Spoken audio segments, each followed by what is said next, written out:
Okay, the NFL draft, it always gives us something to talk about, doesn't it? Oh, absolutely. Never fails. But this last one, wow. Shedeur Sanders. Huge name, tons of hype leading up. Everyone thinking maybe second, third round. Yeah, definitely projected much higher by a lot of folks. And then he goes 144th overall. That's deep Yeah. into the fifth round. That's not just slipping, it's a real drop. A surprising drop for sure, especially given the profile, the college stats, the whole, Coach Prime connection. It got people talking immediately. And talking has led to, well, some pretty serious claims. We're going to do a deep dive today into an article that's making waves.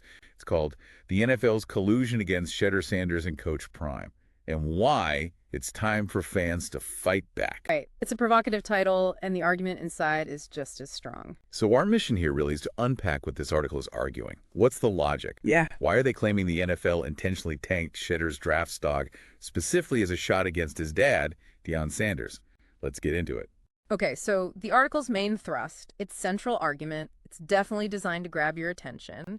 It basically says Shedeur's draft spot wasn't about, the usual stuff, talent scouting, team fit, combine results, whatever. Okay, so not the normal draft logic. No. Instead, it claims this was a deliberate move, a coordinated effort by let's call it the NFL establishment, to, and this is their word, humble Deion Coach Prime Sanders. Humble Coach Prime. Okay, that's a big claim.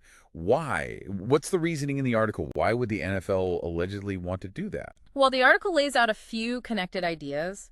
A big one is this idea that the NFL as an institution really dislikes disruption, especially disruption to its, established power dynamics. Okay, so they like the status quo. Pretty much. And they apparently see Coach Prime as someone who, well, he plays by his own rules, right? The article highlights that he speaks his mind, that his personal brand is massive, maybe bigger than some actual NFL teams' brands, they argue. His brand is huge. And they point to him being a prominent Black leader who isn't, safe or quiet in their terms, someone who doesn't necessarily fit the mold the league might prefer. So the idea is he's an outsider shaking things up, and the league doesn't like that.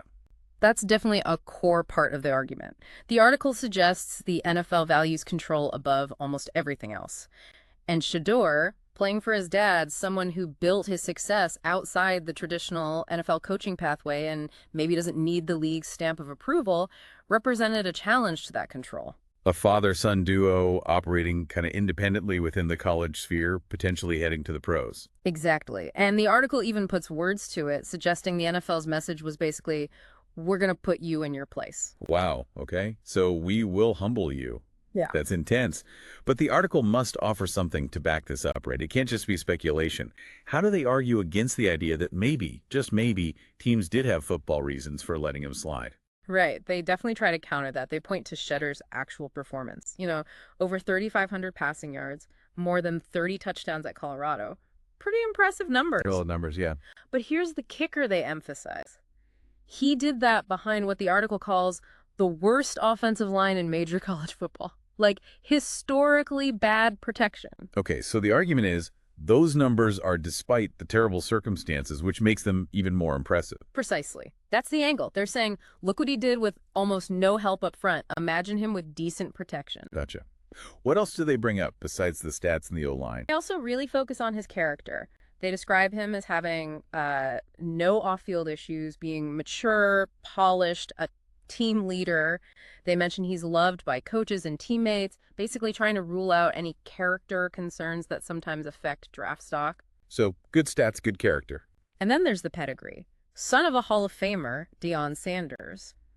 The article says he's been trained for the pros since childhood, implying he gets the game at a deep level, has that pro mindset baked in. Right, that background is definitely unique. What Yeah. about, the business side, his appeal off the field? Yeah, they hit that too. They talk about his marketability, how he could energize a fan base. In today's NFL, having a QB who moves the needle, who generates buzz, that's worth a lot. He already has a huge following. True, he's definitely got visibility. So the article puts all that together, the production, the character, the pedigree, the marketability, and then contrasts it sharply. They say, look, lesser quarterbacks, guys with maybe worse stats or iffy mechanics or not the same leadership rep, they went ahead of Shedeur. And that discrepancy is the proof, in their view. That's what they present as evidence, yeah. They call it coordinated disrespect. A punishment, basically, for his dad daring to be different, for them doing things their own way. It's painting a picture of a deliberate message being sent. You mentioned those phrases earlier. Yeah, the article uses those implied quotes, "We will humble you, you're not bigger than the shield," and pointedly, "Neither is your son," to really drive home this idea that the NFL was trying to assert its dominance over Coach Prime specifically. Okay, so if that's the diagnosis, what's the prescription? The article's title mentions fans fighting back. What does it actually want people to do? Right, it's not just an analysis, it's a call to arms, essentially. It directly calls for fans to boycott the NFL, to protest what they see as this injustice against the Sanders family. A boycott. Okay, how? What are the specifics? They lay out a pretty clear plan. First, turn off NFL games. The logic is simple. Lower ratings mean less money for the TV networks and ultimately the owners. Hurt them in the wallet. And what should fans watch instead? They suggest alternatives like college football, the UFL, or even just watching replays of college games. Basically anything but the NFL. Okay, step one, hit the ratings. What's next? Step 2, stop buying NFL merch. Again, direct financial impact. That money goes to the owners. Instead, the article suggests supporting athlete-run brands, or specifically Prime's own business ventures. Shift the money flow. Interesting. So redirect spending towards players, essentially. What else? Third, they suggest fans unfollow official NFL accounts on social media. The idea here is that follower counts and engagement numbers matter to sponsors, so diminish the league's online clout. And follow player accounts instead. Exactly. Support the players directly online.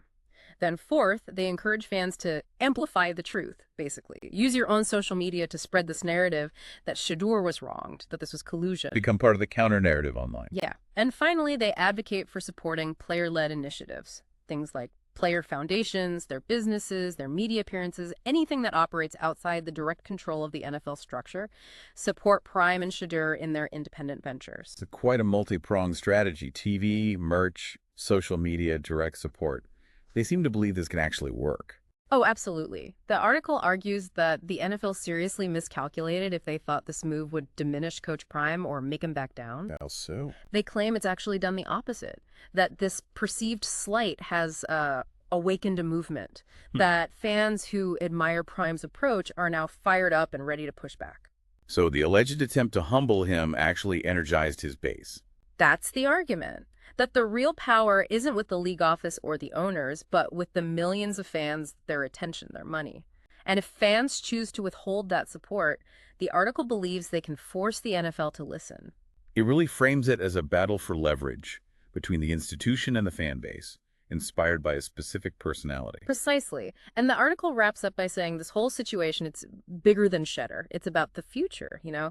Yep. How will the NFL treat other players, other coaches, other figures who don't fit the traditional mold, who challenge the norms? So it's a test case, almost? Kind of. The article positions a fan boycott as a way to send a clear message against what they see as manipulation and cronyism, and instead push for a league where, ideally, merit and talent are what truly matter. Okay, so let's just quickly recap the core argument from this article we've dissected. It claims Shedeur Sanders falling to the 5th round wasn't about his play or potential, but was NFL collusion. Right. A deliberate move aimed squarely at humbling his father, Coach Prime, because he represents a challenge to the league's established ways. And the evidence they cite includes Shedeur's stats. Despite poor protection, his clean record and leadership, his unique pedigree, his marketability, and, crucially, the fact that quarterbacks they deem less qualified went higher. Yep, that's the case they build. And flowing from that, the article makes a direct plea to fans, urging them to boycott. Specifically, stop watching NFL games, don't buy the merchandise, unfollow the league's official accounts. And instead, actively support player-run brands and initiatives and use social media to amplify this specific story of Shedeur being unfairly treated. The whole idea rests on the power of the fans. That collective action, hitting the NFL financially and in terms of influence, can actually shift things. It ends with that powerful line, doesn't it? It does. The power isn't in the 32 owners, it's in the millions of us. It's time to remind them who really holds the crown. Definitely leaves you thinking about where the real power in sports lies and what happens when athletes and fans feel like the system isn't playing fair. Lots to chew on there.